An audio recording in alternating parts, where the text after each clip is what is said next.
अस्सलाम वालेकुम स्टूडेंट्स, क्या हाल है आपके। मेरा नाम है अबरार चौहान। आज हम first year chemistry chapter number 11 में rate determination of chemical reaction को पढ़ने जा रहे हैं। इसमें हम देखेंगे कि ग्राफ, अगर हमारे पास डिफरेंट डाटा आ जाए और उससे हम ग्राफ बना लें और उस ग्राफ पे अगर हम टेंजेंट ड्रा करके उसकी स्लोप फाइंड कर लें तो किस तरह रेट ऑफ रिएक्शन निकलता है। इसके अलावा इस लेक्चर का एक हिस्सा physical methods to determine the rate of reaction भी है, जिसमें हम डाटा एक्सट्रैक्ट करते हैं यूजिंग दोज फिजिकल मेथड्स और फिर हम रेट ऑफ रिएक्शन को फाइंड कर सकते हैं। तो ये एक इम्पॉर्टेंट लॉन्ग क्वेश्चन भी है और इसके अंदर जो फिजिकल मेथड्स हैं to determine the rate of reaction, to collect the data for determination of rate of reaction, ये इंतहाई इंपॉर्टेंट शॉर्ट क्वेश्चंस भी हैं। तो चलते हैं हम लेक्चर की तरफ। स्टूडेंट्स, आज हम रेट डिटर्मिनेशन की तरफ चलते हैं। फॉर एग्जाम्पल, आपके पास एक डाटा गिवन हो, कोई भी रिएक्टेंट प्रोडक्ट में चेंज हो रहा है, डीकम्पोजिशन हो रही है या रिएक्शन हो रहा है। अगर आपके पास डाटा गिवन हो तो आप उसका ग्राफ प्लॉट करेंगे। ग्राफ प्लॉट करने के बाद आप किसी ना किसी तरह चाहेंगे कि रेट डिटरमिन हो सके। तो रेट डिटर्मिनेशन की तरफ अगर हमने जाना हो तो हम कैसे रेट डिटरमिन करेंगे, ये आज के लेक्चर का हिस्सा है। इसमें हम ये भी स्टडी करेंगे कि अगर आपने रेट डिटरमिन करना है तो आप टेंजेंट ड्रॉ करके कैसे रेट डिटरमिन कर सकते हैं, स्लोप का इसमें क्या रोल है। इस लेक्चर के अंदर हमारे पास ऑलरेडी डाटा गिवन है। ये मैंने एक टेबल बुक से कॉपी किया है। That table actually tells you कि आपका जो डाटा है जो आपको गिवन है ये एक्सपेरिमेंटल आउटपुट है। मैं से हाइपोथेटिकली नहीं लिख सकता। एक रिएक्शन हो रहा है अंडर सर्टेन कंडीशंस और सर्टेन कंडीशन में जो वो रिएक्शन हो रहा है वो एक ख़ास डाटा प्रोड्यूस करता है। वो डाटा चेंज हो सकता है अगर आप टेम्परेचर या कंडीशंस को चेंज कर दें। हो सकता है वो रिएक्शन फास्ट हो जाए, हो सकता है वो रिएक्शन स्लो हो जाए। इसका मतलब ये हो गया कि यू नीड टू अंडरस्टैंड कि जो डाटा होता है वो एक्यूरेटली आपने मेंशन करना होता है। I know this is very difficult to remember so much numbers, but you at least remember the first two and last two numbers, because ये हम इंटरप्रिटेट करेंगे इस लेक्चर में कि इसका रेट ऑफ रिएक्शन से क्या लिंक है, वो रिएक्शन किस तरह इन्वॉल्व कर रहा है। खैर, हम चलते हैं अपने लेक्चर की तरफ। हम determination of rate of chemical reaction की तरफ चलते हैं। Student, rate of chemical reaction जो होता है, रेट ऑफ केमिकल रिएक्शन वो हम निकालते थे, किस तरह निकालते थे हम change in concentration divided by change in time के जरिए निकालते थे। हम अगर इंस्टेंटेनियस रेट निकालना चाहते हैं तो वो dC/dt यानी कि change in concentration at an instant divided by the instantaneous time, छोटा टाइम। तो rate of chemical reaction can be found, but you need data कि कंसंट्रेशन किस तरह चेंज हो रही है। वो कंसंट्रेशन का चेंज मेंशन करने के लिए, आप मेजर करने के लिए आपको फिजिकल या केमिकल टेक्निक्स चाहिए। फॉर एग्जांपल, एक रिएक्शन हो रहा है, उसमें एसिड प्रोड्यूस हो रहा है, तो आप टाइट्रेशन के ज़रिए वो acid production after certain interval निकाल सकते हैं। तो कहने का मतलब ये है कि जब आप डाटा की तरफ जाते हैं तो आपको एक्सपेरिमेंटली इंस्ट्रूमेंट यूज़ करते हुए निकालेंगे। इस लेक्चर का जो सेकंड पार्ट है उसमें हम कुछ फिजिकल मेथड्स को भी स्टडी करेंगे, जिसके अंदर हम जो आउटपुट है, जो रेट ऑफ रिएक्शन है, उसके लिए जो डाटा रिक्वायर्ड है यानी कि कंसंट्रेशन और टाइम, वो हम निकाल सकते हैं। टाइम के लिए आप सिंपल वॉच क्लॉक यूज़ कर सकते हैं या एक सर्टेन टाइम के बाद आप केमिकल एनालिसिस कर सकते हैं और वो आपको जो कंसंट्रेशन चेंज देता जाएगा आप उसे लिखते जाएंगे। तो सबसे पहले तो रेट ऑफ केमिकल रिएक्शन की बात की। अब ज़रा हम एक रिएक्शन लेते हैं। हाइड्रोजन आयोडाइड जब हीट किया जाए तो it convert itself into H2 and I2। ये रिएक्शन हीट करने पे शो करता है कि आपका कंपाउंड डीकम्पोज हो गया हाइड्रोजन और आयोडीन के अंदर। अब हाइड्रोजन आयोडाइड की कंसंट्रेशन, चूंकि ये रिएक्टेंट है, लिहाजा विद टाइम के साथ साथ ये कंसंट्रेशन डिक्रीज करना शुरू कर देगी। क्यों? क्योंकि रिएक्टेंट का कुछ हिस्सा किस में चेंज होना शुरू हो जाएगा, प्रोडक्ट के अंदर। सो ऐसा ऐसा रिएक्टेंट्स जो होंगे वो डिक्रीज होना शुरू हो जाएंगे। मतलब अगर मैं ग्राफ बनाऊं, जेनेरिक ग्राफ बनाऊं, तो रिएक्टेंट्स की कंसंट्रेशन विद टाइम डिक्रीज कर जाएगी। ये टाइम है सेकंड्स के अंदर और ये कंसंट्रेशन है, तो ये विद टाइम डिक्रीज कर जाएगी। आप याद रखिएगा, जब कंसंट्रेशन डिक्रीज करती है तो वो कैसे हम उसका ग्राफ प्लॉट करते हैं, हम क्या करते हैं, एक्स एक्सिस पे टाइम ले लेते हैं, वाई एक्सिस पे हम कंसंट्रेशन अमाउंट ऑफ रिएक्टेंट ले लेते हैं और उसको हम प्लॉट कर लेते हैं। ये प्लॉट कंप्यूटराइज भी होते हैं, ये प्लॉट आप मैनुअली भी कर सकते हैं उसके लिए ग्राफ पेपर यूज करते हुए। हमारा ये रिएक्शन हो रहा था और इस रिएक्शन के हमने क्या किया, यूजिंग सम फिजिकल टेक्निक हमने ये डिफरेंट कंसंट्रेशंस फाइंड कर ली मोल पर डीएम क्यूब में जो रिएक्शन की प्रोड्यूस हो रही हैं आफ्टर सर्टेन इंटरवल। स्टूडेंट ये जो टाइम है ना, time that is very much important.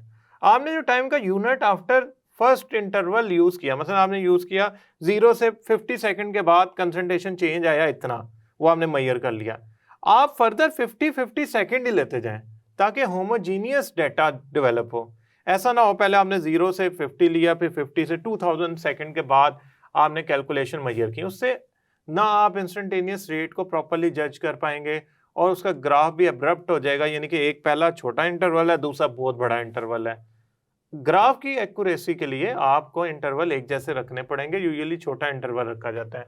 अब देखिए 0 पे यानी कि जब रिएक्शन स्टार्ट हुआ ही था, यानी कि रिएक्टेंट ही मौजूद थे, प्रोडक्ट बनना शुरू होनी थी, तो आपके पास जो HI की कंसंट्रेशन थी वो थी 0.1 मोल पर डीएम क्यूब। अब आफ्टर 50 सेकेंड इसका कुछ हिस्सा some part is converted into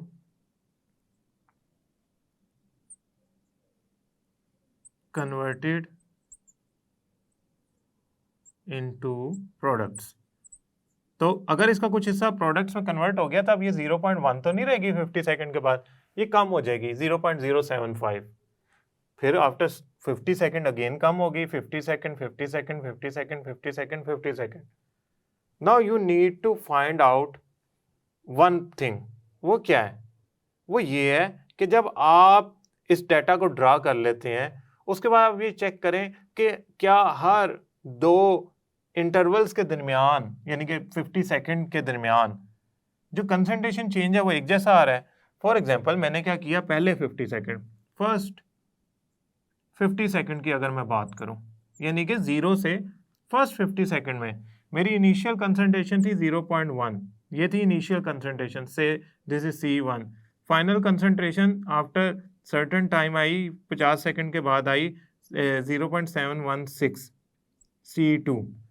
अगर मैं इनका डिफरेंस लूँ ना तो वो डिफरेंस आएगा, इनका जो डिफरेंस आएगा यानी कि डेल्टा C जो आएगा वो आएगा 0.0284 मोल पर डीएम क्यूब। अब हम ऐसा करते हैं, दोबारा से आखिरी 50 सेकंड की कंसंट्रेशन का डिफरेंस मेंशन करते हैं, लास्ट 50 सेकंड। इसमें हमारे पास 300 से 350 के दरमियान या 50 सेकंड में, तो क्या बना 0.0296 0.0265। तो इसमें जो कंसंट्रेशन चेंज आता है वो आता है 0.0031। अब आप एक चीज तो सोच रहे होंगे, वो क्या, कि जब इनिशियल 50 सेकंड गुजरे तो चेंज ऑफ कंसंट्रेशन ज्यादा था, नेक्स्ट 50 सेकंड गुजरे तो चेंज ऑफ कंसंट्रेशन कम हो गया, यानी कि रेट ऑफ रिएक्शन शुरू में ज्यादा था, आहिस्ता आहिस्ता कम हो गया। ये तो हम पहले ही पढ़ चुके हैं कि rate of reaction Aahista Aahista slow down होता है और वो डिक्रीजिंग ट्रेंड की तरफ जाता है, यानी कि जितनी स्पीड से शुरू में रिएक्टेंट प्रोडक्ट में कन्वर्ट हो रहे होते हैं उतनी स्पीड से एंड पर नहीं हो रहे होते, वो स्लो डाउन हो जाते हैं, उनके इफेक्टिव कोलिजन्स कम हो जाती हैं। समहाउ हमारे लिए ये डाटा ये मेंशन कर रहा है कि rate of reaction with time decrease कर रहा है। So this data is actually telling us कि रेट ऑफ रिएक्शन जो है विद टाइम डिक्रीज कर रहा है। दूसरी बात, अगर आप इन दो वैल्यूज को कंपेयर करें तो पहली वैल्यू बहुत बड़ी है, आखिरी वैल्यू बहुत कम है। इसका मतलब ये है कि rate of reaction continuously gradually decrease करता गया है, यानी कि ऐसा नहीं है कि यहाँ अगर ये 0.0284 का फर्क दे रहा है तो यहाँ पे वो इससे थोड़ा या बहुत ज़्यादा कम देगा, ऐसा ऐसा ग्रेजुअली डिक्रीज करते हुए यहाँ तक बात पहुंची है।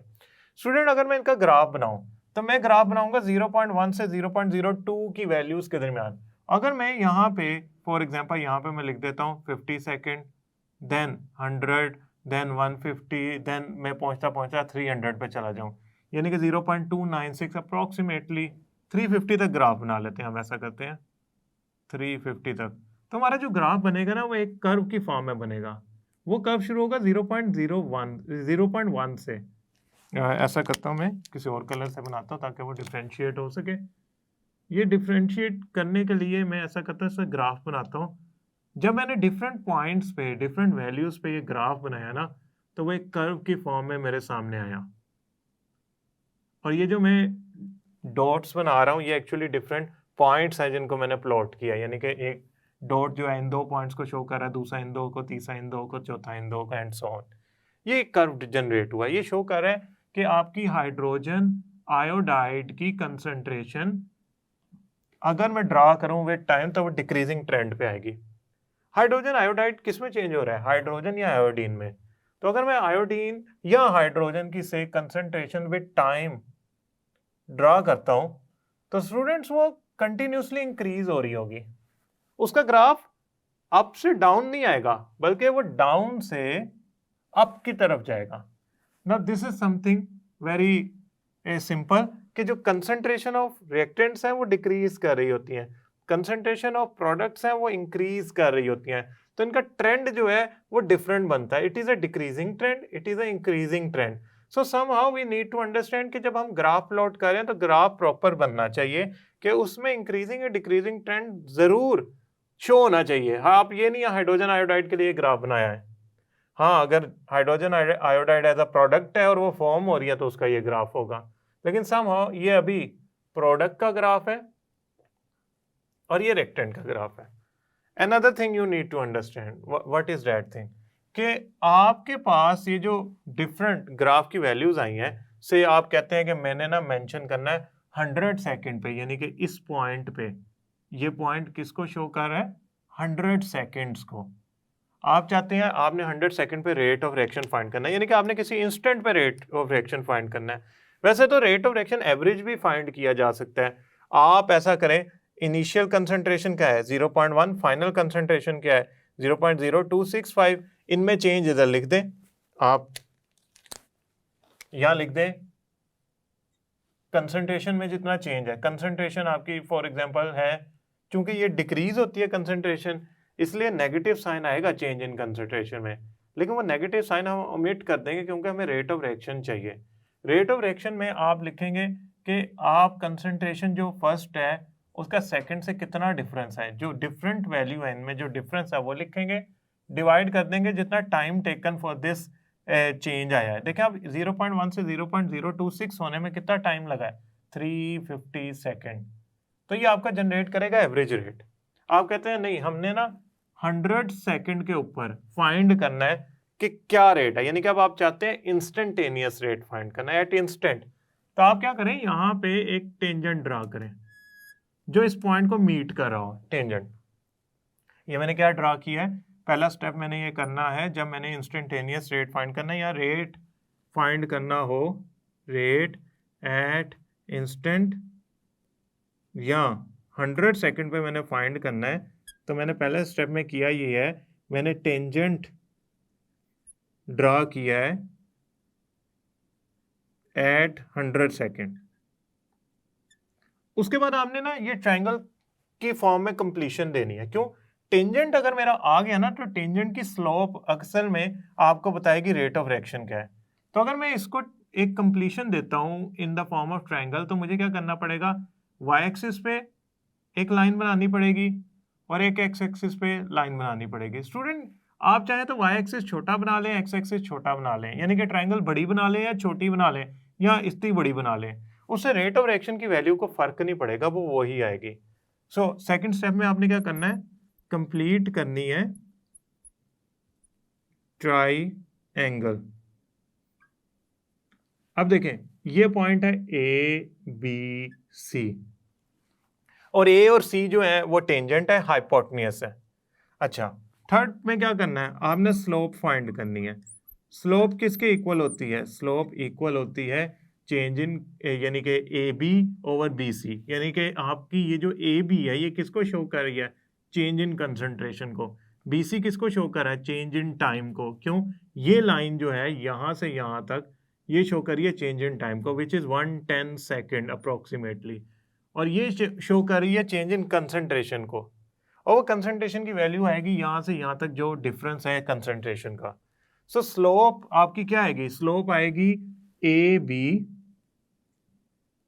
ओवर बी सी, यानी कि परपेंडिकुलर ओवर बेस। ये हाइपोटेन्यूज ड्रॉ किया, उस पर ट्रायंगल बनाई, यानी कि टेंजेंट ड्रॉ किया, आसान लफ्जों में ट्रायंगल बनाई, तो उसकी स्लोप फाइंड की। स्लोप में ए बी किसको इंडिकेट कर रहा है, चेंज इन कंसंट्रेशन को। बी सी किसको इंडिकेट कर रहा है, चेंज इन टेम्परेचर को। तो ये फैक्टर तो रेट को इंडिकेट कर रहा है। इसका मतलब अगर मैं स्लोप ड्रॉ करता हूँ तो टेक्निकली मैं रेट ऑफ रिएक्शन फाइंड कर रहा हूँ। सो ये स्टेप जो है ये रेट ऑफ रिएक्शन की इंडिकेशन है कि आप स्लोप फाइंड करें। जब आप स्लोप फाइंड करेंगे तो जो चेंज इन कंसंट्रेशन है, स्लोप चेंज इन कंसंट्रेशन है वो 0.027 आती है मोल पर डीएम क्यूब। अब स्टूडेंट एक बात जरा ध्यान में रखिएगा, ये आप परफेक्टली कैलकुलेट करते हैं बाय यूजिंग स्केल्स। ऐसा नहीं है कि आप रैंडम सा ग्राफ ड्रा कर दें और आपका भी वही आंसर आए इस चीज का जो मेरा आ रहा है। आपको इसके लिए परफेक्ट स्केल्स चाहिए, मेंशन करना पड़ेगा इक्वल इंटरवल और equal concentration difference. Change in time कितना है, 110 सेकेंड। कंसंट्रेशन किस में होती है, मोल पर dm cube. Change in time क्या है, सेकेंड। अब आंसर क्या आया हमारा, आंसर आया 2.5 10⁻⁻⁴ मोल पर डीएम क्यूब पर सेकेंड। ये आ गया आपकी रेट।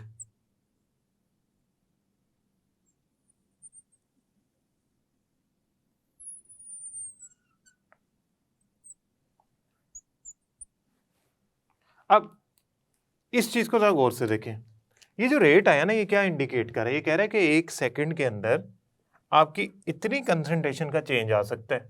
रेट क्या बता रहा है, रेट ये बता रहा है कि आपका पर सेकंड यानी कि 1 सेकंड के अंदर जो कंसंट्रेशन का चेंज आ रहा है, अच्छा ये -4 है, ये -4 है स्टूडेंट्स, वो आएगा 2.5 10⁻⁻⁴ मोल पर डीएम क्यूब। आपका 1 सेकंड अगर टाइम गुजरे तो इतनी कंसंट्रेशन का चेंज आ रहा है एट दैट इंस्टेंट। ये एट दैट इंस्टेंट जो आपका चेंज आ रहा है वो ये बता रहा है, ये रेट ऑफ रिएक्शन कोई ज़्यादा रेट ऑफ रिएक्शन नहीं है, बहुत थोड़ी वैल्यू है। हाँ अगर ये 10,000 मोल पर डीएम क्यूब पर सेकंड होती तो शायद मैं कहता कि ये एक बहुत तेज़ रिएक्शन है, बट इट लुक्स लाइक ये स्लोली चेंजिंग हो रही है इसमें रिएक्टेंट्स की प्रोडक्ट्स के अंदर।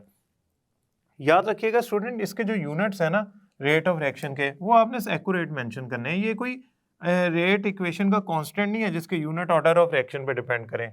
जो रेट ऑफ रिएक्शन है उसके यूनिट हमेशा मोल पर डीएम क्यूब पर सेकंड ही होते हैं। अब लास्ट बात जो इस टॉपिक की बड़ी इंपॉर्टेंट है, आप खुद से सवाल पूछें, मैंने तो रिएक्टेंट्स का ग्राफ ड्रा किया है, व्हाट इफ मैं प्रोडक्ट्स का ग्राफ ड्रा करता तो क्या मेरा 100 सेकंड के ऊपर यही जवाब आना था जो 2.5 10⁻⁻⁴ आ रहा है? यकीनन यही आना था, क्योंकि असल में आपके रिएक्टेंट्स जो है वो कम होकर प्रोडक्ट्स की कंसंट्रेशन ही इंक्रीज कर रहे हैं। कोई प्रोडक्ट किसी और साइड से सिस्टम में तो ऐड नहीं हो रहे, वो तो आपके असल में रिएक्टेंट ही प्रोडक्ट में चेंज हो रहे हैं। तो जो डिक्रीजिंग ट्रेंड रिएक्टेंट का कर्व होगा वही प्रोडक्ट का होगा। तो उसके अगर से मैं इस पॉइंट पे से ये 100 सेकंड है, इस पे टेंजेंट ड्रा करूं और उसकी फिर मैं ट्रायंगल बनाऊं और फिर उसकी कैलकुलेशन करूं, तो आप याद रखिएगा कि वो सेम आंसर देगा। ऑल्दो मेरा टेंजेंट थोड़ा सा टेढ़ा हो गया लेकिन समहाउ वो सेम आंसर देगा।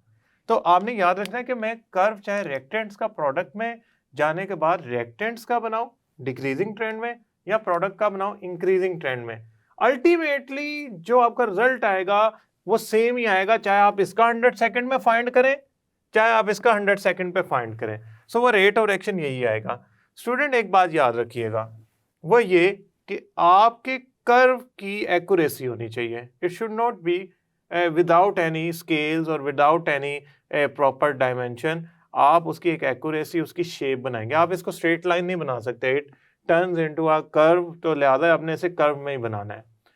अब दूसरा सवाल, ये जो मैंने कंसंट्रेशंस लिखी हैं ये कैसे फाइंड होती हैं? इसको जज करने के लिए हम दो तरह के मेथड यूज करते हैं, फिजिकल, केमिकल। केमिकल मेथड हमारा नेक्स्ट लेक्चर है। फिजिकल मेथड जो इसके लिए यूज होते हैं वो अब हम समझते हैं इस लेक्चर के सेकंड पार्ट में। इस पार्ट में स्टूडेंट हम डिस्कस करेंगे कि फिजिकल मेथड्स के जरिए हम कैसे रेट ऑफ रिएक्शन को फाइंड कर सकते हैं। असल में रेट ऑफ रिएक्शन को फाइंड करने के लिए ना हमें एक ग्राफ ड्रा करना होता है बिटवीन कंसंट्रेशन एंड टाइम।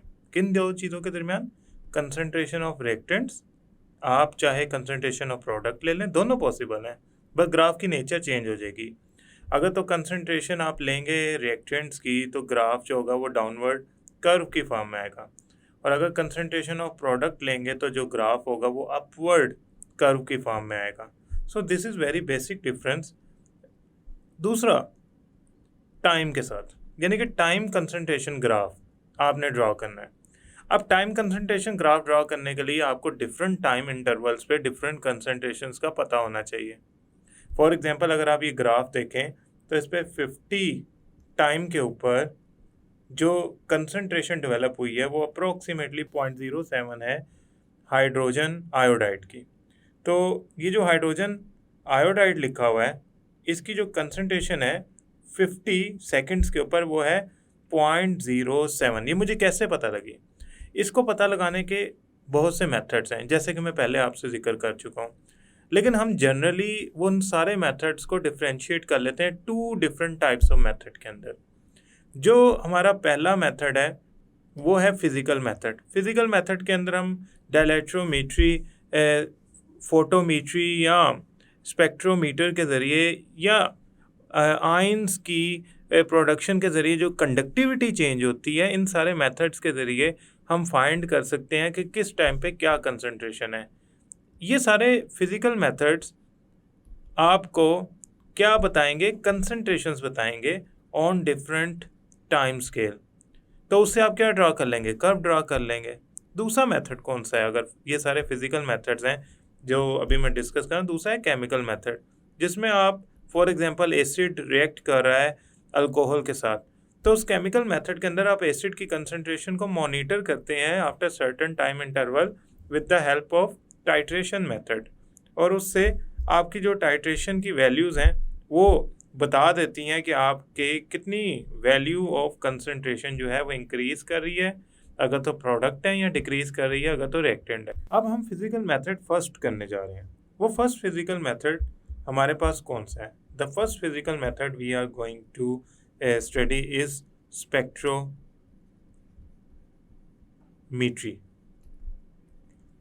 इसमें हम स्पेक्ट्रोमीटर यूज़ करते हैं to identify the concentrations of reactant और प्रोडक्ट्स। होता क्या है इसमें? असल में स्पेक्ट्रोमीट्री मेथड के अंदर हमारे रिएक्टेंट या प्रोडक्ट जो बन रहे होते हैं वो अल्ट्रा वायलेट, इंफ्रारेड या विजिबल लाइट का कोई एक रीजन जो है वो एब्जॉर्ब कर सकते हैं। तो उनकी एब्जॉर्प्शन का अगर मैं कर्व ड्रा करूँगा तो मुझे अंदाज़ा हो जाएगा कि मेरा जो रिएक्टेंट है वो किस हद तक ख़त्म हो रहा है और प्रोडक्ट किस हद तक बन रहा है। So this method is applicable when reactants or products can absorb electromagnetic radiation का कोई भी रीजन से यूवी हो गया या इंफ्रारेड हो गया या विजिबल लाइट का कोई कंपोनेंट हो गया, ये सारे में से कोई अगर एब्जॉर्प्शन हो सकती है तो हम स्पेक्ट्रोमीट्री मेथड के ज़रिए मेजर कर लेंगे। असल में आप क्या करते हैं, एब्जॉर्प्शन कर्व ड्रा करते हैं इसमें, और वहाँ से अंदाज़ा लगा लेते हैं कि आपका एब्जॉर्प्शन कर्व, आप वहाँ से अंदाज़ा लगा लेते हैं कि आपका जो ग्राफ है वो बता रहा होगा आपको कि किस रफ्तार से आपके रिएक्टेंट प्रोडक्ट में चेंज हो रहे हैं। फॉर एग्जांपल आपके राइट साइड पे ये एक एब्जॉर्प्शन कर्व अपीयर हुआ है जो बता रहा है कि आपकी एक सर्टेन वेवलेंथ जो है उसकी एब्जॉर्प्शन वैल्यू इंक्रीज़ कर रही थी शुरू में, then it decreases, which shows कि आपका there is a change in composition और there is a change in reactant and product. अगर ये एब्जॉर्प्शन कर्व फ्लैट होता तो इसका मतलब है केमिकल रिएक्शन जो है वो प्रोसीड ही नहीं कर रहा। फॉर एग्जांपल 0.6 पे होता है फ्लैट, तो इसका मतलब है केमिकल रिएक्शन प्रोसीड ही नहीं कर रहा। अगर ये फ्लैट नहीं है बल्कि इसमें डिफरेंट वैल्यूज इंडिकेट हो रही हैं, तो इसका मतलब ये हो गया कि ये एब्जॉर्प्शन कर्व के ज़रिए आप अंदाज़ा लगा सकते हैं कि किस स्पीड से आपकी जो रिएक्टेंट्स हैं वो प्रोडक्ट में चेंज हो रहे हैं। अब हम चलते हैं नेक्स्ट मेथड की तरफ। नेक्स्ट मेथड हमारे पास कौन सा है? Next method is actually electrical conductivity method. ये एक बड़ा सिंपल सा मेथड है। ये यूजुअली ऐसे रिएक्शंस पे अप्लाई होता है जिसमें आयंस फॉर्मेशन हो रही होती है, यानी कि आयंस की कंसंट्रेशन कम या ज़्यादा हो रही हो। फॉर एग्जांपल रिएक्टेंट प्रोडक्ट में चेंज हो रहे हैं तो हो सकता है आयंस फॉर्मेशन हो रही हो प्रोडक्ट में, या ऐसा सूरत भी हो सकती है कि आपकी आयंस की कंसंट्रेशन रिएक्शन के प्रोसीड करने के साथ साथ कम हो रही हो। यानी कि आयंस की कंसंट्रेशन अगर रिएक्शन के दौरान चेंज हो रही हो तो आप इलेक्ट्रिकल कंडक्टिविटी मेथड यूज़ कर सकते हैं। फॉर एग्जांपल अगर आयंस की कंसंट्रेशन जो है वो इंक्रीज कर रही है तो आपकी कंडक्टिविटी भी बढ़ जाएगी। तो विद टाइम अगर आप कंडक्टिविटी का ग्राफ देखेंगे, फॉर एग्जांपल ये आपकी कंडक्टिविटी है C और ये टाइम है, तो विद टाइम कंडक्टिविटी का ग्राफ देखेंगे तो वो कंडक्टिविटी का ग्राफ अपवर्ड आएगा। और अगर आपकी फॉर एग्जांपल आयंस कम हो रहे हैं तो आपकी कंडक्टिविटी फिर इन दैट केस डिक्रीज कर जाएगी। अभी चूंकि आयंस ज़्यादा हो रहे हैं लिहाजा कंडक्टिविटी का ग्राफ जो है वो अपवर्ड जाएगा। इसका तरीका क्या है? बड़ा सादा सा तरीका है। आपके सामने ये एक बीकर है और इसमें सोल्यूशन है, और इसके साथ जो इंस्ट्रूमेंट जुड़ा हुआ है वो है कंडक्टिविटी मीटर। ये इलेक्ट्रो मीटर है, एक्चुअली इलेक्ट्रिक कंडक्टिविटी मीटर है जिसके ज़रिए आप कंडक्टिविटी फाइंड कर सकते हैं। आप सिंपली रिएक्शन को प्रोसीड होने दें और रिएक्शन के प्रोसीड होने के साथ साथ कंडक्टिविटी की डिफरेंट वैल्यूज़ को आफ्टर 5 और 6 सेकंड मेजर करते रहें। जैसे जैसे रिएक्शन प्रोसीड होगा कंडक्टिविटी की वैल्यू बढ़ती जाएगी, क्योंकि आयंस फॉर्मेशन की कंसंट्रेशन, आयंस फॉर्मेशन ज़्यादा होती है तो आयंस की कंसंट्रेशन बढ़ती जाती है। तो फिर क्या करें आप? फॉर एग्जांपल अब में आपने टाइम 10 सेकंड था तो कंडक्टिविटी आपकी आई से 0.02, टाइम हुआ 20 सेकंड तो आपकी कंडक्टिविटी आई 0.07, टाइम हुआ 30 सेकंड तो आपकी कंडक्टिविटी आई 0.11। तो अल्टीमेटली क्या हो रहा है? कंडक्टिविटी बढ़ती जा रही है, जिससे क्या होगा यूं कि कंडक्टिविटी बढ़ने से आयंस की कंसंट्रेशन इंक्रीज कर रही है या चेंज हो रही है। तो अल्टीमेटली इसका ग्राफ ड्रा करके आप अंदाज़ा लगा सकते हैं कि किस स्पीड से रिएक्टेंट प्रोडक्ट में चेंज हो रहे हैं। Now student, there is another method which is actually dilatometry method. तो मैं यहाँ इसका पहले नाम लिख के आपको बताऊँ ये है क्या। डायलैट्रोमेट्रिक मेथड। ये मेथड आपने तब यूज़ करना है जब there is a change in volume. जब वॉल्यूम में स्मॉल चेंज है तो आपने ये मेथड यूज़ करना है। Method is used when there are changes in volume, और ये चेंजेस कोई बड़े नहीं है, वेरी स्मॉल होते हैं। फॉर एग्जांपल ये आपके सामने एक डायलैट्रोमीटर है, इसमें आप जो इसकी पॉकेट है जिसे आप बल्ब कहते हैं, इसके अंदर आप क्या करें? फिल कर दें सॉल्यूशन को। अब ये एक सर्टेन लेवल मेंटेन कर लेगा वॉल्यूम का on the scale.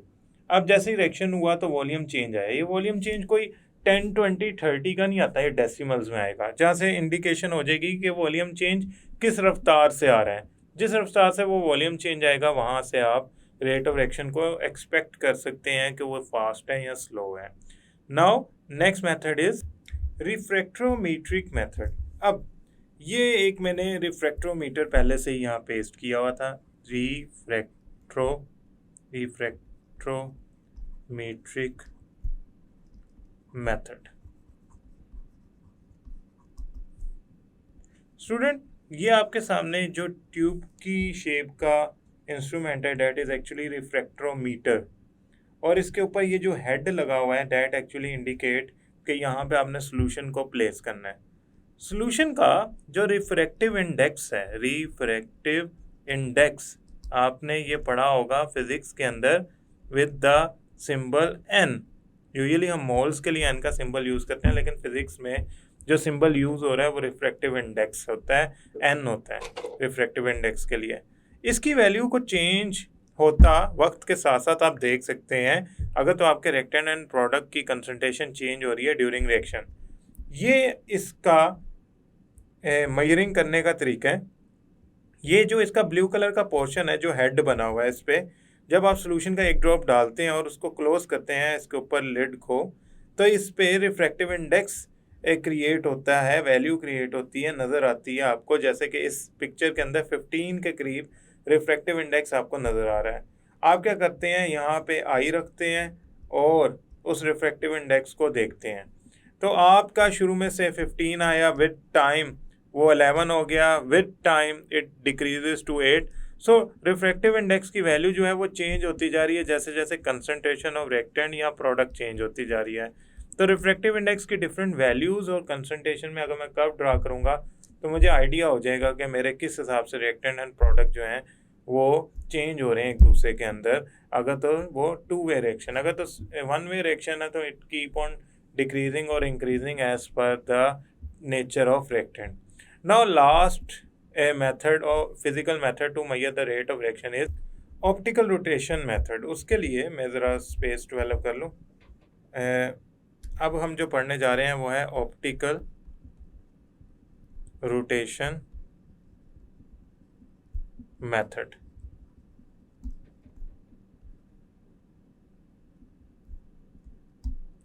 Optical rotation method है क्या, लेट्स सी। देखें, एक प्लेन पोलराइज लाइट आई और ये आपके सैंपल में से अभी मैंने इसके मुख्तलिफ कंपोनेंट्स नहीं बना रहा है इस पूरे ऑपरेटर्स के, आपने ये प्लेन पोलराइज लाइट भेजी इस डायरेक्शन के अंदर। अब ये इस सैंपल में से पास की, जैसे ये सैंपल में से पास की ना, ये रोटेट कर गई, यानी कि पहले ये मूव कर रही थी किस upward and in this way, ये अब इन दिस वे मूव कर रही थी। जब ये सैंपल में से पास की ना तो ये रोटेट कर गई, अब ये यूं मूव कर रही है, यानी कि अब इसकी जो रोटेशन है वो तकरीबन 90 डिग्री मुड़ गया। ये इसका पोलराइज लाइट जो है वो रोटेट कर गई तकरीबन 90 डिग्री। अब पहले लाइट इस दो डायरेक्शन में थी, एक्स वाई, जब वो सैंपल में से गुजरी तो उसकी डायरेक्शन हो गई अब वाई और जेड एक्सिस में। तो ये तकरीबन 90 डिग्री की रोटेशन है जो लाइट कर रही है। जैसा कि आप देख सकते हैं, आपके सामने पिक्चर आ रही है, ये ए प्लेन पोलराइज लाइट सैंपल में से गुजरी और उसकी रोटेशन होगी एक सर्टेन एंगल पे। यहाँ मैंने 90 डिग्री पे कर दी है। It can be rotated at different angle, may be less than 90 degree. वहाँ से हम आगे इसके क्या लगाते हैं, डिटेक्टर लगाते हैं। यहाँ आगे इसके डिटेक्टर लगाता है जो डिटेक्ट कर रहा होता है कि लाइट कितनी हुई है रोटेट। ये प्लेन डिटेक्टर, ये प्लेन पोलराइज लाइट जो होती है ना, ये सिर्फ और सिर्फ ऑप्टिकली एक्टिव सब्सटेंस ही कर सकती है रोटेट, हर कोई सब्सटेंस नहीं रोटेट कर सकती। सो ऐसी सब्सटेंसेस जो ऑप्टिकली एक्टिव होती हैं वो प्लेन पोलराइज लाइट को रोटेट कर देती हैं, और कितने एंगल पे रोटेट करती हैं डिपेंड करता है nature of optically active substance पे, से वो प्रोडक्ट है या रिएक्टेंट है। और जितनी लाइट रोटेट होती जाएगी उतनी प्रोडक्ट की कंसंट्रेशन बढ़ती जाएगी। अल्टीमेटली आपका डिटेक्टर आपको वो रीडिंग्स देता जाएगा, जिसके ज़रिए आप ग्राफ ड्रा करके आइडियलाइज कर सकते हैं कि आपका रेट ऑफ रिएक्शन क्या जा रहा है। आई होप स्टूडेंट ये सारे फिजिकल मेथड आपको समझ आए होंगे, इनको आपने शॉर्ट क्वेश्चंस के तौर पे करना है। अब स्टूडेंट्स ये जो सारे MCQs हैं ये आपको हेल्प करेंगे वो फिजिकल जो मेथड्स थे फाइंड करने के, कंसंट्रेशन एट डिफरेंट इंटरवल्स, उसके जो आप यूँ समझ लें बेसिक थीम है उसको रिवाइज करवाने के लिए, रिमेंबर कराने के लिए, क्रैम कराने के लिए मैं ये MCQs करा रहा हूँ। Okay, let's start with the first MCQ। A chemical reaction is having formation of ions. हमारे पास जो रिएक्शन है ना उसमें आयंस फॉर्म हो रहे हैं। याद रखिएगा जब रिएक्शन के अंदर आयंस फॉर्म हो रहे होते हैं तो उससे नंबर ऑफ आयंस बढ़ जाते हैं रिएक्शन के अंदर, तो मैं कहूँगा कंडक्टिविटी बढ़ रही है, कंडक्टिविटी बढ़ जाएगी। क्यों? नंबर ऑफ आयंस इंक्रीज करेंगे तो डेफिनेटली कंडक्टिविटी इंक्रीज करेगी। तो इनमें से कौन सा मेथड हम यूज करेंगे रेट ऑफ रिएक्शन को डिस्कवर करने के लिए by finding different values at different intervals? Conductivity method, यकीनन कंडक्टिविटी मेथड। तो ए ऑप्शन इसका आंसर होगा। Second MCQ, a chemical reaction produces products which can absorb UV और इंफ्रारेड। यानी कि ना आपका एक रिएक्शन हुआ उसमें अल्ट्रावायलेट और इंफ्रारेड रेज एब्जॉर्ब कर रही हैं और प्रोडक्ट, तो आप क्या करेंगे उसका एब्जॉर्प्शन ग्राफ बनाएंगे और उधर से रेट ऑफ रिएक्शन मेजर करेंगे। एब्जॉर्प्शन ग्राफ हासिल करने के लिए आपको स्पेक्ट्रोमीट्री मेथड चाहिए होता है। कंडक्टिविटी मेथड तो आप यहाँ यूज नहीं कर सकते ना, क्योंकि आयंस फॉर्मेशन तो है नहीं, लिहाजा आपने कॉमन सेंस यूज करनी है और फाइंड करना है कि कौन सा मेथड यहाँ पे फिट बैठता है। Third, a chemical reaction there is a slight changes of volume. याद रखिएगा स्लाइट चेंजेस ऑफ वॉल्यूम की जहाँ पे बात आ जाए वहाँ पे यूजुअली जो मेथड यूज होता है वो डायलेक्ट्रोमेट्रिक मेथड होता है। तो हमने ये याद रखना है कि ये वाला मेथड जो है यूज होगा for measurement of chemical reaction, तो इधर ऑप्शन आएगी सी। फोर्थ, अगेन वो मैंने दोबारा इसलिए दी है ताकि आपको ऑप्टिकली एक्टिव सब्सटेंस और ऐसी सब्सटेंस जो यूवी और आईआर एब्जॉर्ब कर सकते हैं इनका फ़र्क बताऊं। देखें, अगर तो यूवी और आईआर एब्जॉर्ब होगी तो उसके लिए स्पेक्ट्रोमेट्रिक मेथड यूज होगा, स्पेक्ट्रोमेट्री मेथड। लेकिन अगर वो ऑप्टिकल है, ऑप्टिकली एक्टिव है सब्सटेंस, तो वो क्या करेगी? पोलराइज्ड लाइट को रोटेट कर देगी। तो in that case rotation of polarised light करने वाली सब्सटेंस को हम कहते हैं ऑप्टिकली एक्टिव सब्सटेंस। अब ऑप्टिकली एक्टिव सब्सटेंस को हमने पोलराइज्ड लाइट की रोटेशन से मेजर किया या डिटेक्ट किया। अब इनमें से कौन सा मेथड है जो एक्टिव ऑप्टिकली एक्टिव सब्सटेंस के लिए यूज़ होता है? देखिए कंडक्टिविटी मेथड तो यूज़ नहीं हो सकता। स्पेक्ट्रोमेट्री मेथड मैंने अभी ऊपर बताया कि एब्जॉर्प्शन ऑफ यूवी या इंफ्रारेड के थ्रू आप कर सकते हैं। डायलेक्ट्रोमेट्रिक मेथड जो होता है वो definitely slide change in volume से मेजर होता है। हाँ, ऑप्टिकल रोटेशन मेथड यूज़ हो सकता है। तो डी ऑप्शन आपकी करेक्ट होगी। जब आपकी ऑप्टिकली एक्टिव सब्सटेंस बनी हो और वो रोटेट कर सके पोलराइज्ड लाइट को, तो इन डैट केस आप जो मेथड यूज़ करते हैं वो ऑप्टिकल रोटेशन मेथड यूज़ करते हैं, क्योंकि उसने कितनी रोटेशन की है। विद टाइम जितनी प्रोडक्ट बनती जाएगी उतनी रोटेशन की वैल्यू जो है वो चेंज होती जाएगी। तो अल्टीमेटली आप डिटेक्ट कर लेंगे विद टाइम कितनी सब्सटेंस बढ़ती जा रही है, बनती जा रही है। स्टूडेंट, ये बहुत ज़्यादा इंपॉर्टेंट शॉर्ट क्वेश्चंस भी हैं।